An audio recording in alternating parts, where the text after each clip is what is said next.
Welcome to SOFI Wednesday. Today we're going to talk about the daily chart and the weekly chart. For SOFI, we're going to look at the long dated and short dated options on this one.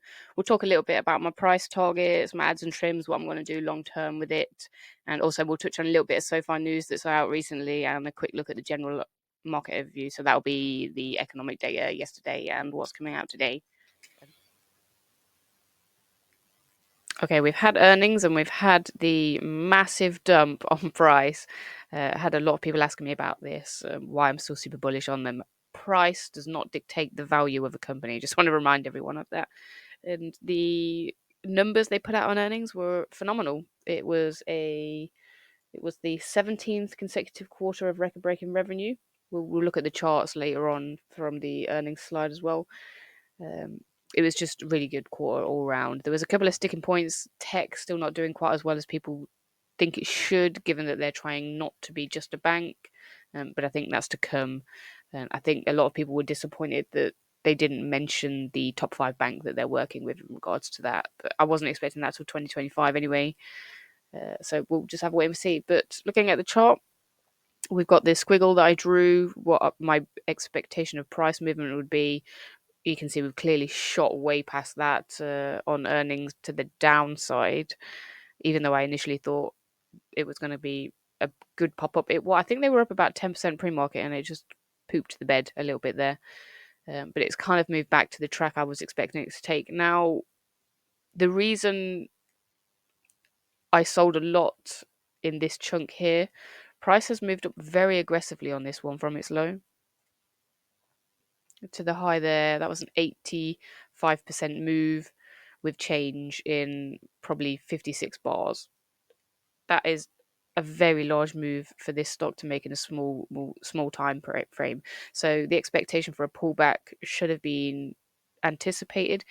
The earnings would have to been absolutely phenomenal perfection to justify holding the price higher on that one. I think, given that the RSI is overheated, the flow is just tired, and also on the weekly things don't look too like there's too much space to run. So expect a pullback. We're getting that pullback. We've had the gap fill to the downside now. I don't know if this gap down here is going to fill, maybe, but I would love to buy at low nines again. What else did I want to talk about? Trimming. I did mention previously that I wanted to trim at 12, which was kind of up here, but given the sticking we had at the orange Fibonacci level, the measured moves completing, I decided to take some risk off the table sooner, given just the speed of that move. And I have actually continued to add it back during these pullbacks as well. So I've actually got a higher share count than I did initially, which is exactly why I like to do this. To the upside, though, again, and my targets really haven't changed. I'm going to stick with this kind of capped call area as a good sticking point. Um, Downside, we've talked about this being a good support. We've also got really good support here at 9.45. I think a lot of people would prefer this to stay over 10. So psychologically, if we do drop below that one, I could see us easily getting to $9. We have had a really nice wick up. Noto has been doing interviews like mad since earnings, so maybe he can get a bit of momentum into the stock, but so far it doesn't look like it's moved it pre-market much. Let's take a look at the weekly quickly.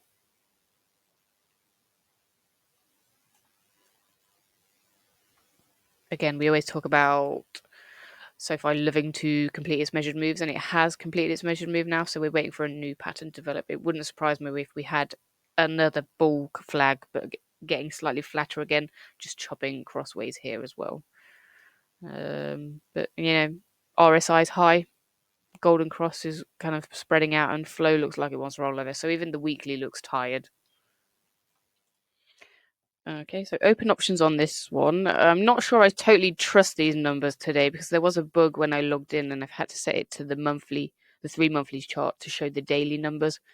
So take these numbers with a pinch of salt, but they look right. I think they're right. For the rest of this week, we've got the $10 support there. That one's given us a nice bounce up. So a lot of people taking profit on those ones by the looks of it, not expecting it to go too much lower.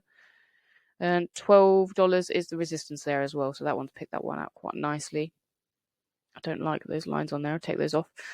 So next week, though, the more important one to look at, I think, sentiment looks, fairly bullish still. Can't hate this. There's a fair amount of strikes below, but they're not overly so. There's plenty of people in the money. And 15. I mean, I don't think we're going to get that next week, but it's nice to know that people are thinking that that was a possibility. Just going to do a week out after. Now we get a lot more negativeness here. I can't remember. Maybe CPI is due, or not CPI. Maybe the Fed thing is due. I'll have to check that one to find out why. If they're expecting a pause, it would make sense why there's some negative bets on that one. Haven't looked for a few days though. January 2025. Okay, by year end, 15, it's possible. Wouldn't hold my breath on it now, though, given that we don't have another earnings until then. It would need something, quite bullish to drive this one higher. I would expect more kind of 12 area. 2026, though.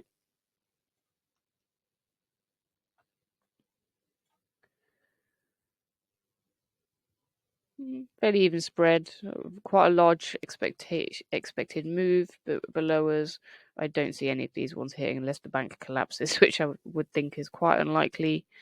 20 is possible. I expect my fair value to be moving up towards that towards the end of 2026 anyway.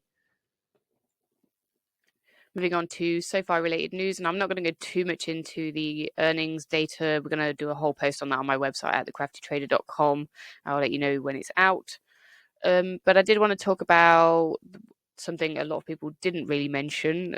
We can see that the shares outstanding came up a little bit. When we looked through the numbers, I think it was 84 million of the 2026 convertible notes from Q3 were paid off or repurchased, as it were. The remaining 428 million are still outstanding. I think they've done this because there was a 10-15% discount in Q3 against par value. And we know that SoFi doesn't like taking risks. They're quite pessimistic. They like playing it safe. So I think this is just a play it safe kind of strategy. Get some taken care of whilst it's cheap. Now, the rest of the capped call is still in play. So 12.29 is when they can convert. I would expect them to start converting some of that after the 30-day wait period. But I think they will leave some until the cap limit, which is 14.53. So we should see less dilution as price rises. I think that's the plan. We've got till 2026 on that to do that, and I think price should be probably more $20 by then. But we'll see. I've been wrong before. SoFi also just turned profitable on a trading basis, which we did see if we look on here, the PE ratio go from minus 57 to plus 58 or whatever it is today after the drop. But, that's a good flip. I expect them to continue to grow into that as well as time goes. Other than that, we did get a really big lift in guidance. We went from revenue from 14% expected to 22 to 23% for the full year, and EPS from 9 cents to 11 to 12 cents, which is a phenomenal beat. And when we look against last year's numbers, when they were, losing money hand over fist, this is great progress. Very impressive. Other than that, though, I did chuck up the charts there for you to have a look at, so we can see, everything's going up and to the right, which is exactly where you want to see it trending. Apart from debt, which is going down, which is perfect. The only thing that's getting a little bit hot is the kind of operating expenses, but I'm not too concerned about that, given that it's a growing company. When they've hit, kind of a balanced area, we'd expect that to start trending down, but that's not for now. So when we looked at the open options interest on this one, we did see that in 3 weeks' time, there was the expectation for quite a large pullback in price with a lot of low strikes. Now, I've gone on to the economic data calendar and I've looked out for that week, and it does look like we have core inflation that week. So it looks like maybe there's some expectation that this is going to be bad and it's going to make the expectation of a cut worse.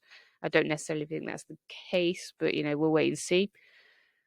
But I just wanted to point out that that's probably why those numbers are quite low on that one. But that would be an excellent dip buying opportunity, in my opinion, if that did come true.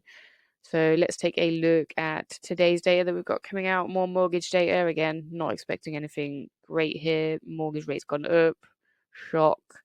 We do have some quite big data today with the ADP employment change. Now, this one I like. It's one of the more honest ones, since I think this one comes direct from payroll. Yeah. We're trending it. We're getting into some seasonality on that one. I think GDP growth rate as well. We'll get these numbers. We're expecting it to be better than the previous one. But we'll see.